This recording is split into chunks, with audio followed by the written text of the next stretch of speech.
Good morning. Hello. Welcome to the Daily Reflection. About ready to do the weekend edition. So happy weekend. We're going to be using the OSHO ZEN Tarot for this weekend reading. And January's been a little interesting so far, hasn't it? Lots of mellow energies and then the occasional intense rush. I hope you are enjoying where you are on your path in this moment. And, you know, it's been really interesting looking at the concept of stress with people.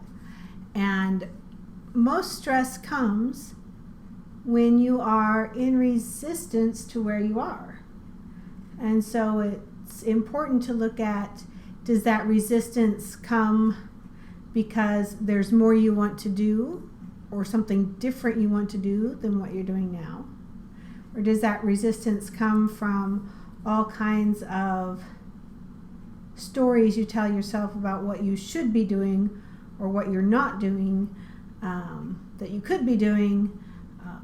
All those kinds of stories lead to all kinds of false stress. The first situation where there's something different that you want to be doing than you're doing now, that's kind of a more positive stress because it's kind of showing you that, hey, there's something more. Let's go do that. And you find yourself looking for the steps or the things. But the second situation where you're telling yourself stories about what you could be doing, should be doing, that's just a negative self-punishment energy that doesn't serve you. All it does is compound stress into your space and then makes you feel frozen and incapable of doing anything. So be aware of, if you're feeling stressed, what kind of stress, what kind of resistance is coming from. And you know, if it's simply a resistance to a certain activity because you don't enjoy it and it's not bringing you anything, then let go of that activity. And so, all right, into the reading. This may be the blessings of the Supreme Being. Whatever happens during this reading will benefit each of us in our joy, our unfolding path, our wisdom and understanding of self and our place in this universe, and our connection to the God of our heart. Amen.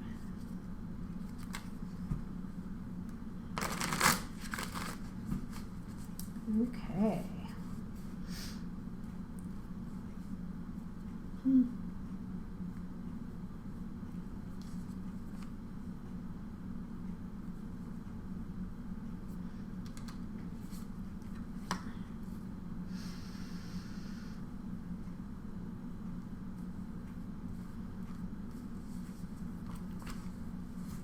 Yeah, that one doesn't want to go back in. Again, we're kind of getting these 4-card readings. So, all right. Past lives.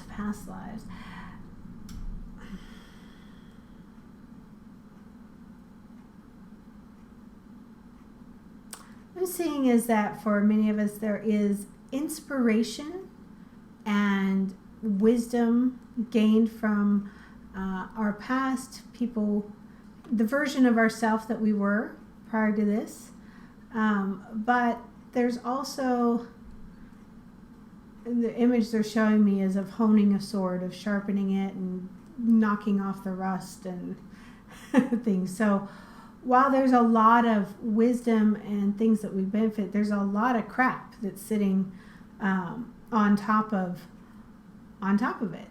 And it has, you know, you have to knock the crap off. You have to release the junk that's sitting on that wisdom. The rust and just the junk.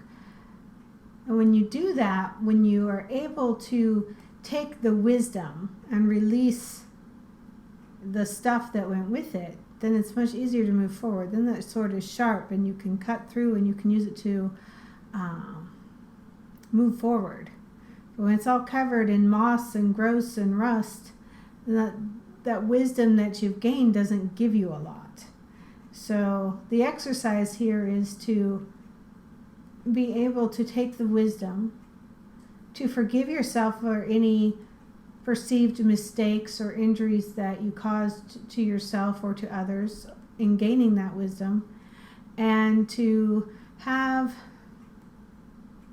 compassion for yourself, certainly, but have the ability to know that they don't have to stay together, that you can have the wisdom without all the other icky stuff, that it was a learning experience, it was a moment, it was part of your life path to move through that, and that you gain from it, but you certainly don't have to keep all of the junk. So,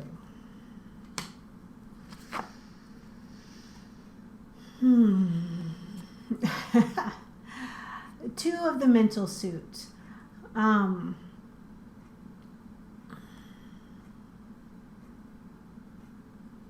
you're feeling pulled in two directions, or feeling like you don't know where you're going, but you're certainly getting there out of control,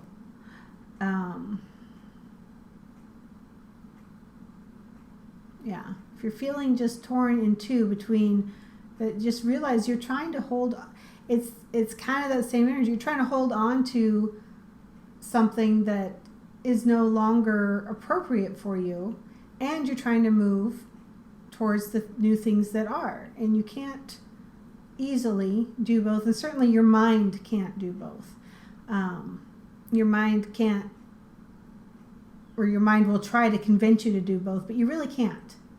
I mean, you can't get your left leg to walk down this direction and your right leg to walk down that direction and go anywhere. All you do is the splits, or eventually, I mean, if you were putting them in a vice grip, you're just going to rip yourself in half. So it really is, and I think this goes along with the theme that we saw in the Wide Open Wednesday and a couple of readings before that, and even the one yesterday, where you have to allow yourself to change and grow, and you have to allow your life to change and grow. And there are times when that transition means that you have to let go of the past. You have to let go of the way things have always been, which is a lie in and of itself, but the way things feel as if they've always been, and be willing to do something new. And for some of you, that's going to be pretty radical. It's going to be like literally changing 3/4 of your lives. For others of us, it's going to be more just the willingness to make that change and to take that deep breath. And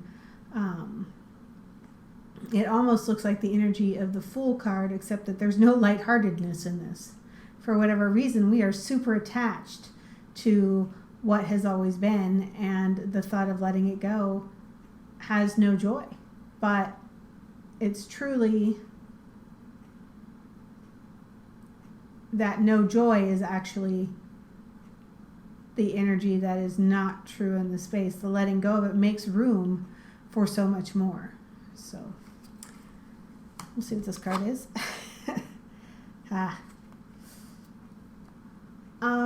Boy, and a lot of deep energies here. So this card speaks directly. This is the Ten of Fire.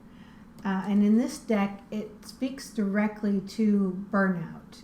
But it's burnout caused, very closely related to this, by not acknowledging where your frustration is, by not acknowledging what's broken, by not acknowledging what you are striving for. And what this ends up being, if it's not addressed, is it ends up being an explosion. And it ends up being absolute fiery decimation of things to make room for that, which sometimes that's the only way we can do it. Sometimes we can't let go, but they're trying to show you that there is the opportunity to do it easier, to consciously address, this is what I want less of, this is what I'm frustrated by, this is what's not working.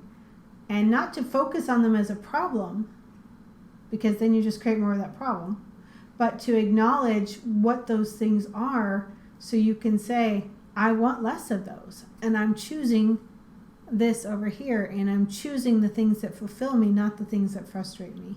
But it's really uncovering that kernel of frustration and that kernel of irritation and that kernel of the things that just make you feel tightened and surrounded. And often it will play into the mind game and the hamster wheel and things that go round and round and round and round. So, like I said, it's not so that you get on that hamster wheel with them, but it's to acknowledge that that hamster wheel exists and that those feelings exist, and like, whoa, there is something in my life that truly is fractured and not part of who I am now and what I want for myself. And I need to figure out what I do want for myself and where I want to go and what I can allow myself to let go of. So,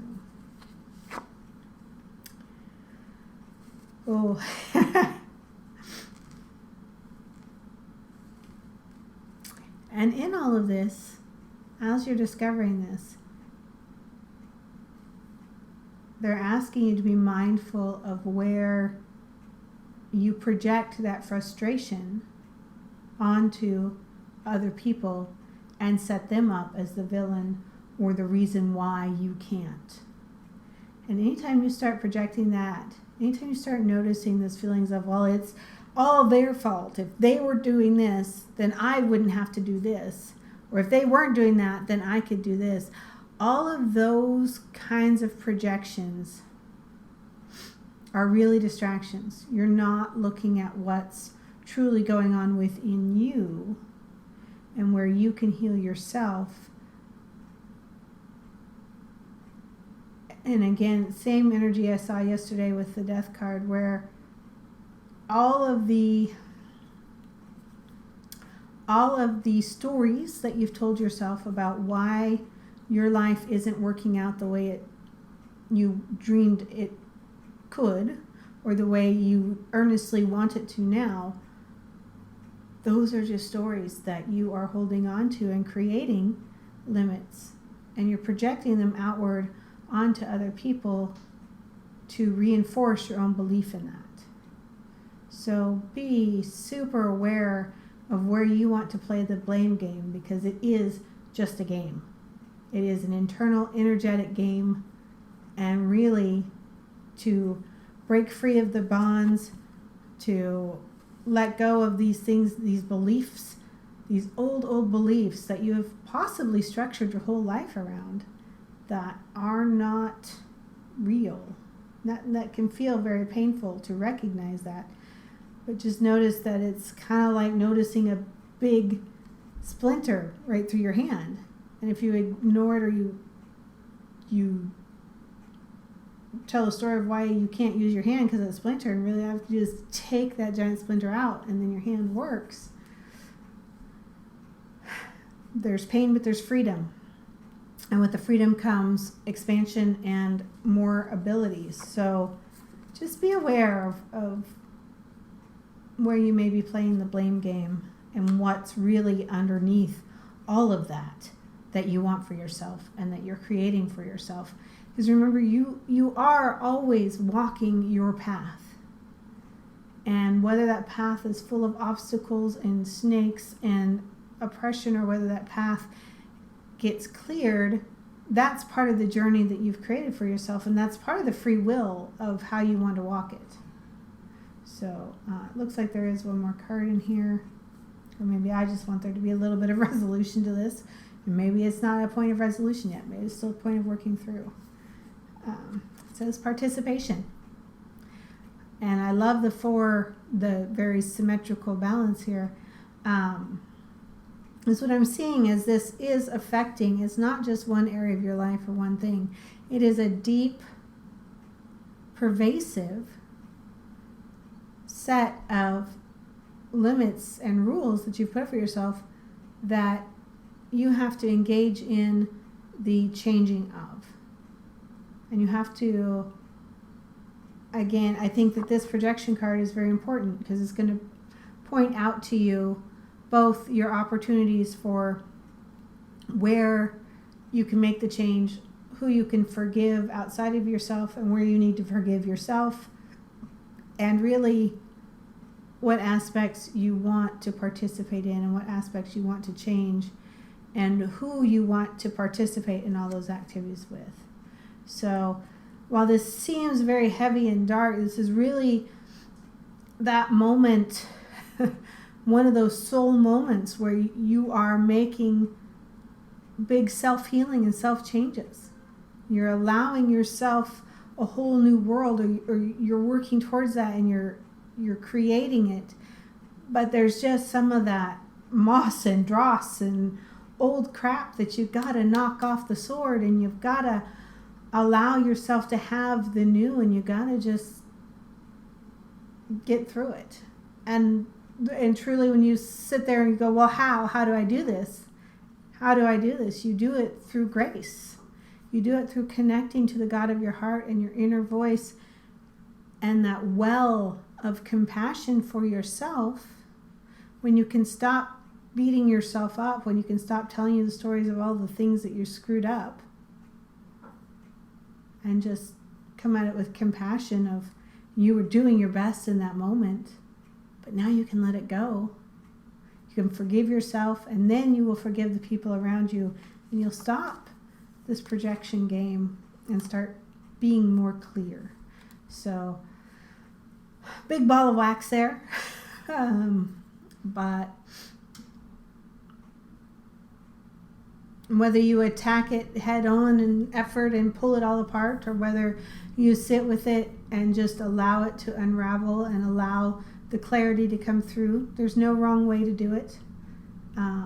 Just be aware of yourself and gentle with yourself and compassionate and kind to yourself, as well as healing and moving forward. And this, I would like to say it's a light switch, but this looks like it will turn on like a light switch, but the process of moving it and polishing the sword and knocking the stuff off, that takes consistent effort, and it takes consistent awareness.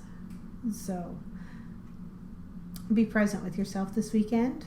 Find the enjoyment in it. Find the amusement in it. Sometimes when we discover the stories we tell ourselves, we're like, wow, that is the most ridiculous thing I've ever done. Why would I tell myself that? And then you can laugh at it, or maybe you cry through it. But either way, you start to release it, and you start to make way for the things that you do want. So, praying for you, love you, blessings, be compassionate with yourself, and find your moments of enjoyment and amusement through the whole process. Take care. We'll see you next week, and have a good weekend.